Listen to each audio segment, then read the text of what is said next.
एक नई वीडियो के साथ आज मैं फिर हाजिर हूं, आपका होस्ट और दोस्त विक्रांत जोशी। आपका स्वागत करता हूं मेरे रिव्यू मास्टर में, जिसमें हम लेके आते हैं दिन भर की स्पेस और डिफेंस न्यूज की टॉप खबरें। तो चलिए जान लेते हैं। यदि आप मुझे ट्विटर पे फॉलो करना चाहते हैं तो लिंक आपको डिस्क्रिप्शन में मिल जाएगा और स्क्रीन पर भी मिल जाएगा। वीडियो रिकॉर्डिंग के बाद ये खबर मुझे मिली है, इसलिए वॉइस नोट के द्वारा मैं आपको ये खबर बताना चाहता हूँ, जो कि बहुत ज्यादा इंपॉर्टेंट है।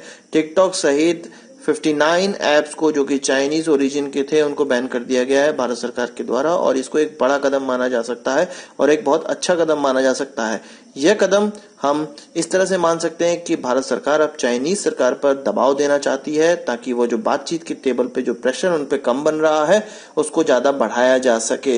हो सकता है कि डीएस्केलेशन के बाद ये ऐप स्टार्ट हो जाए, पर इसी बीच में भारतीय स्टार्टअप्स या भारत सरकार को यह सोचना चाहिए कि ये जो ऐप्स बैन किए गए हैं उनके जो सब्स्टिट्यूट अगर भारतीय बन सके इतने समय में तो उनको बना लेना चाहिए, और विस्तृत तौर पे उनका भारत में प्रचार करके भारतीय मोबाइलों में उनको जरूर पहुंचाना चाहिए।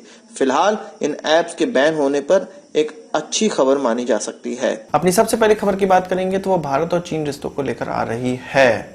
इसमें सबसे पहले हम लोग बात करेंगे चीन का जो जमावड़ा है पैंगोंग त्सो लेक पर, वो बढ़ता चला जा रहा है और चीन एक हेलीपैड भी फिंगर 4 पर बनाना स्टार्ट कर दिया है और लगभग ये कंप्लीट हो गया है। हेलीपैड में हालांकि बहुत ज्यादा चीजें नहीं करनी पड़ती हैं, तो ये जल्द ही कंप्लीट हो गया है और इसका इस्तेमाल हो सकता है चीन अपने ट्रूप बिल्डअप के लिए करे और इंस्टेंट ट्रूप बिल्डअप के लिए कर सकता है। हालांकि भारत ने अपना मोर्चा संभाला हुआ है उसी फिंगर 4 पे। असल में आप जानते होंगे कि जो चाइनीज हैं वो ऊंचाई पर हैं फिंगर 4 के आसपास में ही, और फिंगर 4 के पास में ही भारतीय जो ट्रूप्स हैं वो निचले स्थानों पर हैं, जो कि नजरें गड़ाए हुए हैं चीनियों पे और चीनी हमारे पर नजरें गड़ाए हुए हैं। दूसरी जगहों पे जो जमावड़ा है वो बढ़ रहा है, पर अंडर कंट्रोल है। भारतीय जमावड़ा भी उतना ही बना हुआ है और चीनियों से ज्यादा भारतीयों को एडवांटेज है, पर पैंगोंग त्सो लेक पर भारतीयों को कम एडवांटेज है, चीनियों को ज्यादा एडवांटेज है। आपको ये पता होगा कि चीनी वैसे तो फिंगर 8 तक उनका जो मेन बेस है वो बना हुआ है, पर फिंगर 8 से लेके जो फिंगर 4 तक का जो दूरी है वो 8 किलोमीटर तक का है, जिसमें कि पहले भारतीय ट्रूप्स और चीनी ट्रूप्स दोनों ही गश्ती करते थे, पर अब भारतीयों को गश्ती उसमें नहीं करने दिया जा रहा है और भारतीयों का जो बेस बना हुआ है वो फिंगर 3 के आसपास में बना हुआ है। और अब जाके चीनी फिंगर 4 और फिंगर 8 के बीच के पूरे लैंड को कैप्चर कर चुके हैं, जो कि पहले नो मैंस लैंड कहलाता था। और फिर से चीनी लोग अब भारतीयों को और ज्यादा पुश करना चाह रहे हैं, ताकि वो फिंगर 3 तक खिसक जाएं। जो हमारा पोस्ट है वो फिंगर 3 तक खिसक जाए, जो हमारा जमावड़ा है वो फिंगर 3 तक खिसक जाए। तो इस चीज की तैयारी वो लोग कर रहे हैं। जाहिर सी बात है कि भारत भी इसके रिप्लाई के लिए बिल्कुल तैयार होगा। वहीं बात करें गलवान रिवर के आसपास गलवान वैली की, तो वहां पर जो नदी बहती है, गलवान नदी बहती है, उसका जो रूप है वो उग्र हो चुका है और इस उग्र रूप के कारण ही चीनियों को इसका भुगतान करना पड़ा। जो नदी का जो नेचुरल फ्लो है उसको रोकते हुए, शुरू में मैंने आपको बताया था कि नेचुरल फ्लो उसका रोका जा रहा है। हो सकता है कि भारत की सीमा में इस पानी को घुसने से रोका जा रहा हो, पर फिर बाद में मैंने आपको बताया था कि जो नेचुरल फ्लो रोका जा रहा था वो वहां पर उसको पाट कर अपना बेस बनाना चाहते थे, जो कि पूरी गलवान घाटी में और गलवान रिवर के आसपास कुछ 18 से 19 जगह उन्होंने अपना जमावड़ा बनाया हुआ है। और यह सब उन्होंने किया था नदी को रोककर, नदी को पाट कर उसके किनारे किनारे बना लिया था, पर नदी ने अपना उग्र रूप दिखाया और जब नदी बढ़ी तो अब इन दोनों कैंपों के बीच में जो चाइनीज लोगों के कैंप हैं उनके बीच से नदी गुजर रही है और दोनों ही कैंपों के बीच का जो कनेक्टिविटी है वो टूट चुकी है। आप समझ सकते हैं कि वहां पर अलग अलग छोटे छोटे वहां पर आइलैंड टाइप के बन गई हैं जगह, जहां पर अलग अलग चीनियों के कैंप हैं। इंडिया टुडे में ये पूरी खबर निकलकर सामने आई, लिंक मैं आपको डिस्क्रिप्शन में दे दूंगा और फोटो मैं यहाँ पर इंक्लूड कर दे रहा हूँ। तो जाहिर सी बात है कि चीनियों को यहाँ का अंदाजा नहीं था कि नदी किस प्रकार से बह रही है, उसको हम लोग रोक कर किस प्रकार से उसका इस्तेमाल कर रहे हैं, इसका अंदाजा नहीं था और जिसका भुगतान उनको करना पड़ा। भारत के सामने जो चीनियों की पोस्ट है उसके बीच में भी नदी आ चुकी है, जो कि पहले पार करने योग्य थी, पर बाद में यह नदी अब ज्यादा बढ़ गई है तो अब वो पार करने योग्य नहीं है, जो कि नेचुरल बाउंड्री बना देती है भारत और चीनियों के बीच के पोस्ट में। इसके अलावा जो सबसे महत्वपूर्ण खबर निकल कर आई है, जो कि हमारी विदेश नीति को दिखाती है कि उसमें सुधार हुआ है और कुछ 4 बड़ी ऐसी कंट्रीज जो कि हथियारों का निर्यात करती हैं और हथियारों के मामले में अच्छी मानी जाती हैं, वो भारत का साथ दे रही हैं चीन के विरुद्ध इस युद्ध में। इन 4 देशों का नाम है फ्रांस, इजराइल, रशिया, अमेरिका। इन चारों ही देशों से मैक्सिमम हमारा डिफेंस का इक्विपमेंट आता है और सबसे ज्यादा रशिया से हमारा इक्विपमेंट आ रहा है। पर धीरे धीरे अब हम अमेरिका की तरफ शिफ्ट होने लगे हैं और इजराइल भी इसमें महत्वपूर्ण भूमिका निभा रहा है। तो राफेल जो हम लोगों ने खरीदा था, यह माना जा रहा था कि जुलाई के अंत में 4 राफेल आएंगे, पर भारत ने उनसे रिक्वेस्ट की है कि ज्यादा से ज्यादा हमको राफेल प्रोवाइड किए जाएं।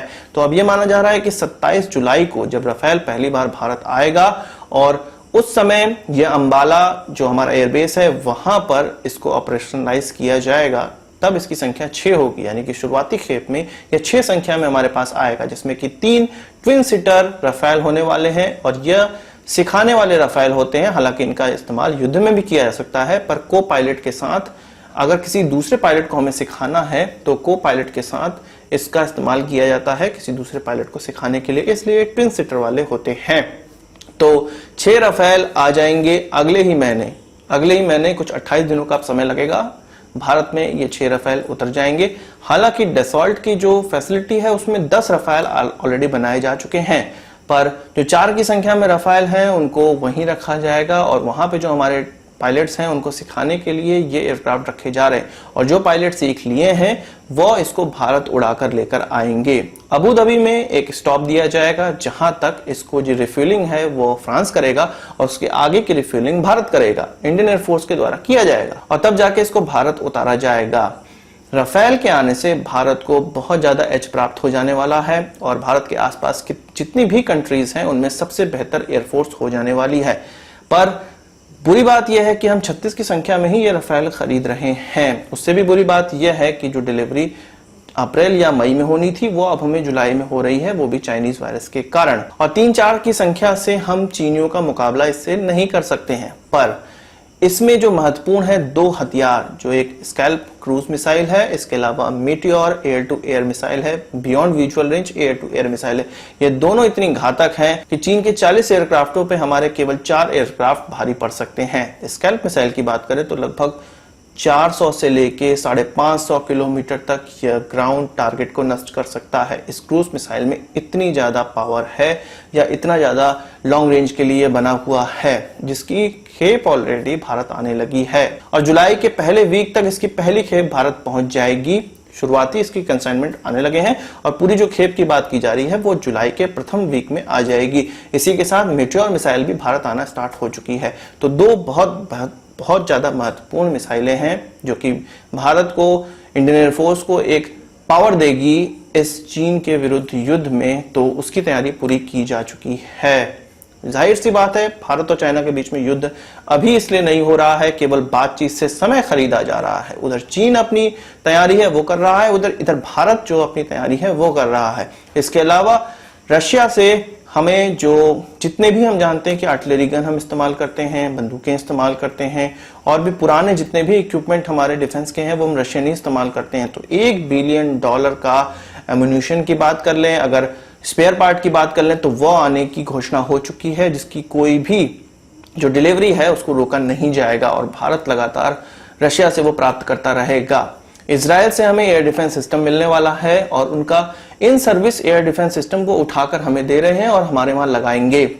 अभी ये कहा जा रहा है कि लगाएंगे, पर मुझे जहां तक खबर है वो भारत आ चुकी है और सीमा पे तैनात होने भी लगी है। लद्दाख में वो तैनात भी होने लगी है। ये माना जा रहा है कि बराक 8 मिसाइलें उसमें इस्तेमाल की जाएंगी और बराक 8 की बात करें तो हमारे नेवी में ऑलरेडी ये इंडक्ट हो चुकी है, जो कि शिप्स के लिए एयर डिफेंस सिस्टम का काम करती है। तो इसका लैंड वर्जन को अब इजराइल से हम लोग उधार में ले रहे हैं। इजराइल हमें दे रहा है अपना इन सर्विस, जिसका वो इस्तेमाल करता है वही हमें उठा के दे रहा है ताकि हमारी हेल्प हो सके। अमेरिका, जिस पर हम लोगों ने अब ज्यादा ट्रस्ट करना स्टार्ट कर दिया है, वो सुनिश्चित कर रहा है जो M777 howitzer light howitzer gun है उसकी जो प्रिसाइज एम्यूनिशन है उसकी डिलीवरी सुनिश्चित करेगा। मैंने कुछ दिनों पहले आपको बताया था कि इसकी भारत दूसरी खेप की जो ऑर्डर है वो दे रहा है, तो अमेरिका ने यह वादा किया है कि इसकी जो डिलीवरी है वो सुनिश्चित की जाएगी। तो आकाश में हमें थोड़ी ज्यादा पावर मिलने वाली है। इसके अलावा अगर लैंड में एम्यूनिशन की बात करें तो उसमें ज्यादा से ज्यादा पावर दी जा रही है। इसके अलावा एयर डिफेंस सिस्टम में हम लोग लैग कर रहे थे, तो उसमें भी अब हम लोग आगे हो चुके हैं। तो पूरी तैयारी है, 1-1.5-2 महीने हो सकता है कि इस लड़ाई की तैयारी में लगे और भारत का पूरा वार्म अप होने वाला है और चीन भी इसी समय पाकिस्तान में और जो LAC के आसपास जितने अपने एयरबेस हैं उन पे स्ट्रांग बनने का प्रयास कर रहा है। हो सकता है बातचीत के बाद डीएस्केलेशन हो जाए, चीन को ऐसा लगे कि भारत की तैयारी ज्यादा अच्छी हो चुकी है तो डीएस्केलेशन हो जाए, पर फिलहाल दोनों ही देश अपनी पूरी क्षमता से तैयारियां कर रहे हैं। पूरी क्षमता से तैयारी की बात करें तो चीन की तैयारियों का तो ज्यादा जायजा नहीं मिल पा रहा है, केवल उनके कैंप्स पता चल रहे हैं और पाकिस्तानी एयरबेस में वो अपने विमान उतार रहे हैं, पर उनका जो प्रोपेगेंडा है वो स्टार्ट है। ग्लोबल टाइम्स के द्वारा ये कहा गया है कि उनके द्वारा एक मिनी रेलगन बना ली गई है जो कि आदमी इस्तेमाल कर सकता है, उनके ट्रूप इस्तेमाल कर सकते हैं। तो ये कॉइल गन है, ये बहुत पहले से बनाई जा चुकी है और कई जगह ये इंडक्ट भी हो चुकी है, तो ये बहुत बड़ी चीज नहीं है। ये प्रोपेगेंडा फैलाने के लिए बहुत बड़ी चीज मानी जा सकती है। इसके अलावा बात करेंगे AMCA की, तो इसमें प्राइवेट पार्टनर को भी अब ढूंढा जा रहा है। लाइफ लिस्ट में खबर निकलकर सामने आई जिसमें कि ये बताया गया है कि जो HAL है वो ADA और DRDO और इसके साथ एक प्राइवेट पार्टनर को भी ढूंढ रहा है या कई प्राइवेट पार्टनर को भी ढूंढ रहा है जो कि केवल छोटे छोटे इक्विपमेंट नहीं बनाएंगे बल्कि पार्टनरशिप निभाएंगे। इससे पहले हम लोगों ने देखा है तेजस प्रोग्राम में कि छोटे छोटी जो भूमिका है वो L&T या दूसरी कंपनियां अपनी छोटी छोटी भूमिका निभाती हैं, पर इसमें जो प्राइवेट सेक्टर की भूमिका है वो बढ़ जाएगी और एक पार्टनरशिप की तरह देखा जाएगा। तो ये बहुत पहले से सोचा जा रहा था कि प्राइवेट कंपनियों को इंक्लूड किया जाए। जो बड़े प्रोग्राम है 5th जनरेशन एयरक्राफ्ट की बात की जा रही है, तो बड़े प्रोग्राम है उसमें प्राइवेट कंपनियों को इंक्लूड किया जाए। तो अब आगे यही प्लानिंग चल रही है और इसी प्लानिंग के तहत काम किया जाएगा। यह भी खबर निकलकर सामने आई है कि ड्रॉइंग बोर्ड्स पे यह एयरक्राफ्ट तैयार है और इसका प्रोटोटाइप कुछ 6 से 7 सालों में उड़ेगा, जो कि बहुत लंबा समय अभी लग सकता है। अभी फिलहाल हमें राफेल खरीदने पर ही ध्यान देना चाहिए और इस युद्ध के सिनारियों में मैं तो चाहता हूं कि लगे हाथ हमें 36 और राफेल का कॉन्ट्रैक्ट दे ही देना चाहिए। भारत को इससे अच्छा मौका इस विमान को प्राप्त करने का नहीं मिल सकता है। इस युद्ध के सिनारियों में ही तुरंत इमरजेंसी परचेज के तहत एक ऑर्डर दे देना चाहिए। धीरे धीरे उसकी डिलीवरी होती रहेगी। कम से कम इस बीच में राजनीति तो नहीं होगी कि इस चीज का भ्रष्टाचार का आरोप, उस चीज का भ्रष्टाचार का आरोप और बहुत ज्यादा फाइलें घुमाने का जो समय है वो बच जाएगा। जल्दी से जल्दी हमें 36 और राफेल का ऑर्डर जरूर दे देना चाहिए, क्योंकि इसके साथ जो वेपनरी आ रही है वो इस पूरे क्षेत्र में, चाहे वो चीन की बात करें, पाकिस्तान की बात करें, किसी भी देश की बात करें, आसपास में उनके पास नहीं है। आज की इस वीडियो के लिए बस इतना ही। आशा करता हूं आपको वीडियो पसंद आया होगा। आप इसको एक बड़ा थम्स अप जरूर देंगे। इस वीडियो से संबंधित कोई सवाल सुझाव हो कमेंट बॉक्स में जरूर लाइएगा और यदि आपने हमारा चैनल तक सब्सक्राइब नहीं किया उसे भी कर लीजिए, क्योंकि हम इस प्रकार की वीडियो लाते रहते हैं। नमस्कार, थैंक यू, जय हिंद।